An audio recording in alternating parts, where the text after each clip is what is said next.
இங்க இருக்கக்கூடிய இந்துக்களுக்கு ஒரு நியாயம், இன்னொரு மதமாக இருந்தால் ஒரு நியாயம். மிக தெளிவு.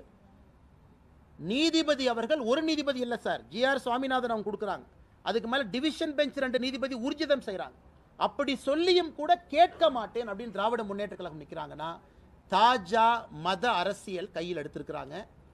தேர்தலுக்கு மைனாரிட்டி வாக்குகளை அப்படியே லட்டு மாதிரி சிந்தாம செதறாம திமுக எடுக்க வேண்டும் என்று நினைக்கிறாங்க. இதை உண்மையை சொல்ல வேண்டும் என்றால், நிறைய இஸ்லாமிய நண்பர்களும் கிறிஸ்தவ நண்பர்களுமே அதை விரும்பல. தேவையில்லாம ஏன் தர்காவே வந்து பெட்டிஷன் இல்லைங்க சார். 3ஆம் தேதி தர்கா வரல, 4ஆம் தேதி தர்கா வரல, இன்னைக்கு தான் தர்கா வந்திருக்கிறாங்க. வெறும் எக்ஸிக்யூட்டிவ் ஆஃபீஸர் இந்து கோவிலை ப்ரொடெக்ட் பண்ண வேண்டிய ஈவோவை தூண்டி விட்டு இந்த கபட நாடகத்தை போடுறாங்க. அதனால் மைனாரிட்டியும் இதை ரசிக்கல, மெஜாரிட்டியும் ரசிக்கல. கடைசியில் அப்பம் தின்ன குரங்கு 2 அப்பத்தை தின்ன மாதிரி எந்த ஓட்டும் வரப்போறதில்ல.